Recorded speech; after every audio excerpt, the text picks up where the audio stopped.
malam Bapak. Selamat malam. Apa kabar Bapak? Alhamdulillah kabar saya baik. Terima kasih ya atas waktunya.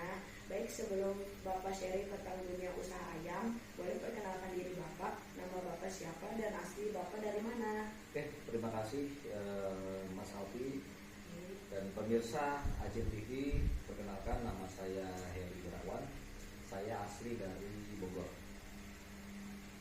Terima kasih Pak. Selanjutnya, sudah berapa lama Bapak berbisnis di dunia ayam ini Pak?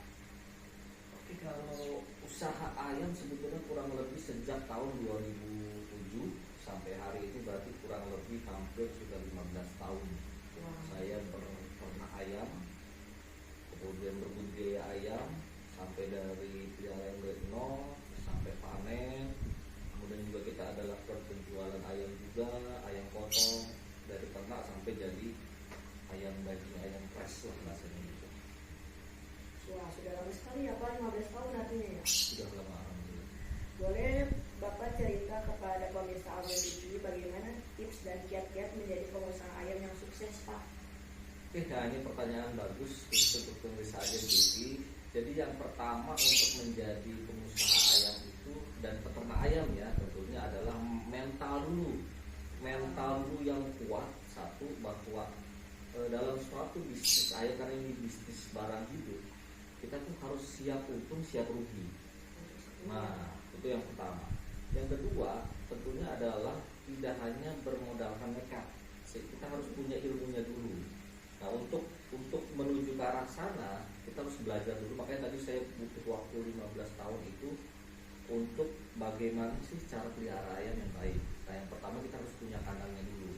Tidak harus membangun, kita bisa sewa kandang yang dari mulai kapasitas 5.000, 10.000, bahkan sampai 100.000. Nah yang kedua, kalaupun nanti kita tidak punya biaya personal ya, kita bisa bermitra. Nah bermitra dengan siapa? Banyak pilihannya. Contohnya bisa ada perusahaan besar-besar yang punya DOC, punya pakan, kemudian ya, dan semuanya. Sehingga kita hanya tugasnya sebagai peternak itu, kita hanya pelihara ayam.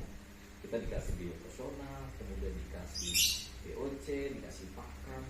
Terus untungnya dari mana sebagai peternak ini? Nah, nanti kita setahun itu dikasih 7 kali panen oleh perusahaan inti tadi, karena hubungannya kemitraan tadi. Nah dari situ nanti ketika dalam tahun 7 kali kita juga bisa melakukan trading ayam. Kita bisa jual beli terhadap bakul-bakul ayam ya. Nah kurang lebih seperti itu. Jadi sekali lagi kiatnya adalah kita harus kuat mental dulu, karena di ayam ini bisnisnya itu harga ayam itu kita sangat fluktuatif tinggi. Kita setiap hari itu spot jantung karena harga ayam ini komoditi ini selalu naik turun gitu. Oke, kalau misalkan nih Pak, kalau untuk memelihara ayam tuh misalkan dari DOC sampai kayak gini tuh misalkan ini berapa lama ya Pak? Nah, ini sudah masuk nih ke dalam hal teknis. Jadi prosesnya singkat. Jadi kalau ayam seperti ini ya, ini kandang ada kipasnya, kemudian ada anak kandang. Dalam satu kandang 5.000, itu kita pelihara ayam dari DOC 0 hari, 30 hari kita udah panen. Kita udah ngasilin uang, sehingga ini umur 30 bobotnya udah 2 kilo nih, per ekor 2 kilo. Nah ini harganya saat ini 1 kilo itu udah 20.000 per kilo. Dengan katakan HPP-nya ada 18.000, nah posisi peternak itu udah untung 2.000 per kilo. Nah itu dari sisi peternak ya. Apa saja sih Bapak suka dan duka sebagai pengusaha ayam? Nah kalau masalah suka dan duka, jadi pemirsa Ajen TV yang kita banggakan dan cintai, bahwa suka dan duka itu pasti pengusaha itu mengalami yang namanya naik turun. Lebih banyak dukanya. Nah, mungkin kalau saya jabarkan, dukanya satu, di ayam ini kita 24 jam dari datangnya ayam sampai panen. Tentu ini artinya kita meninggalkan yang namanya keluarga. Kita setiap hari di kandang, karena ini harus ayamnya sehat. Nah itu kan satu yang kita harus kenal keluarga. Yang kedua, ketika harga ayam ini murah, harga ayam di bawah HPP. Ayam bulan lalu peternak melakukan demo besar-besaran. Nah ini karena harga komoditi ini sangat rentan sekali. Ketika HPP-nya 20.000 ya, harga ayam di bawah 20.000, rugi peternak. Bayangkan kalau ayam 20.000 saja dengan katakan kemudian ruginya 2.000 sampai 5.000 per kilo, kalikan saja ayam 20.000. Nah, itu yang kedua. Duka yang ketiga, nah ini kandang seperti ini rentan kebakaran. Jadi makanya tadi anak kandang, semua operator yang sampai ke kota ini harus standby. Karena ketika terjadi kebakaran juga beberapa bulan lalu terjadi, karena ini masalah sepele, listrik, kemudian mati lampu, ayamnya mati. Itu yang ketiga. Yang keempat, virus, penyakit. Nah, kalau ini kena virus, udah kematian sangat tinggi. Kerugian yang dialami peternak itu sangat besar. Itu dari sisi dukanya. Nah, kalau dari sisi sukanya tentu ya kita menikmati bahwa di bisnis ini tentunya tadi dengan niat yang tulus, karena ini barang hidup, kalau dipelihara dengan baik ya ayamnya sehat. Tentu nantinya ketika pada saat dijual harganya bagus, kita bisa untung seperti saat ini nih, harga ayam 20.000. Nah, terus bagaimana cara menekan supaya harga pokok produksinya rendah? Nah, itu per korban kematiannya sedikit, bobotnya mesti bagus gitu kan, modal semakannya rendah. Itu kunci-kunci sekilas sederhana pelihara ayam. Kalau misalkan nih kan artinya bapak kan meninggalkan keluarga dong. Artinya bapak kalau di kandang tuh tinggalnya di mes apa di rumah? Oke, jadi dalam suatu peternakan itu ada infrastruktur. Jadi satu farm itu dilindungi tembok, ada biosecurity namanya.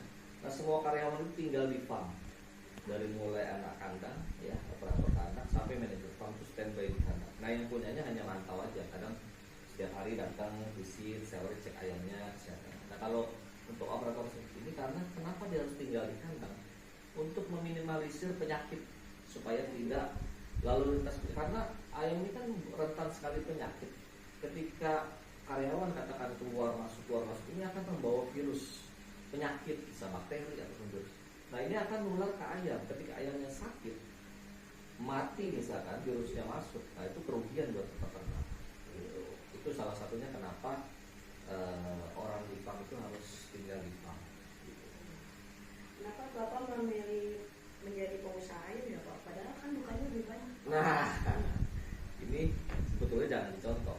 Tetapi tadi balik lagi di awal bahwa mindset usaha apapun ya, mau itu ayam ataupun petani ya, katakan kayak petani cabai, semua sama lah. Itu balik lagi dengan semangat bahwa pelihara atau bisnis di komoditi ini, bahwa ketika untung itu jangan langsung dihabiskan. Jadi kita misalkan tadi dalam setahun kan kita 7 kali panen, bulan ini untung, bulan depan untung. Nah, keuntungan ini jangan dipakai untuk sesuatu yang memang tidak dibutuhkan. Nah, itu bisa disimpan, karena nanti ketika antisipasi dimasuk katakan bulan ketiga atau bulan keempat, kita ngalami namanya kerugian, tadi ada penyebabnya, ada ayam jatuh, ayam sakit, kita udah ada backup nih di sini, sehingga nanti pada saat setahun, kadang ngitung keuntungan itu tidak bisa diukur selama 1-2 bulan, tapi rataannya setahun. Itu untuk parameter mengukur keuntungan dari sebuah perusahaan gitu. Nah, jadi tadi balik lagi kita mengukurnya adalah tetap dalam ukuran setahun gitu. Makanya tetap kenapa masih bertahan. Yang kedua, di sini kita mengakomodir lingkungan. Nah, kita membuka lapangan pekerjaan yang banyak gitu kan. Kalau dari sisi peternak bisa mensejahterakan lingkungan sekitar, itu ada sebuah kebanggaan tersendiri.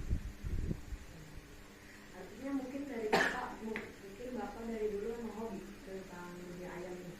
Kalau hobi, kebetulan basicnya dari sekolah itu di peternakan. Basicnya di peternakan, sudah dari kecil senang hewan gitu ya. Nah, begitu pun keluar dari lulus sekolah, kuliah itu kebetulan memang langsung dapat berkarir ya di dunia profesional itu di perusahaan yang bergerak di dunia peternakan. Itulah semakin bukan cinta ya, bukan terpaksa juga, tetapi memang karena sudah menjadi kesenangan tersendiri ketika kita melihat sebuah hewan, oh ternyata ini. Meskipun kadang-kadang banyak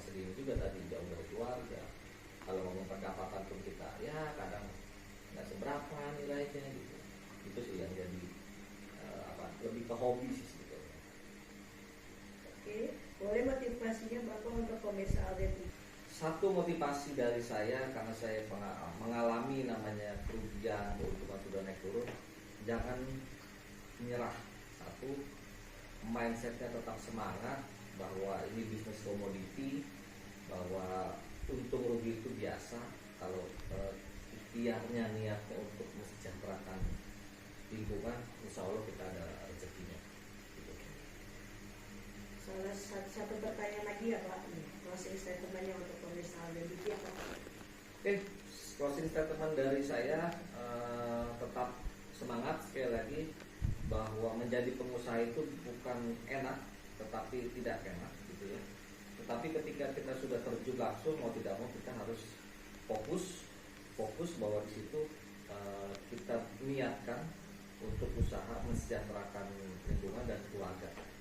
Gitu. Oke, terima kasih Bapak Heri atas waktunya. Demikian wawancara saya dengan Bapak Heri yang salah satu pengusaha di Bogor. Semoga bermanfaat bagi pemirsa LDTV. Saya akhiri. Assalamualaikum warahmatullahi wabarakatuh.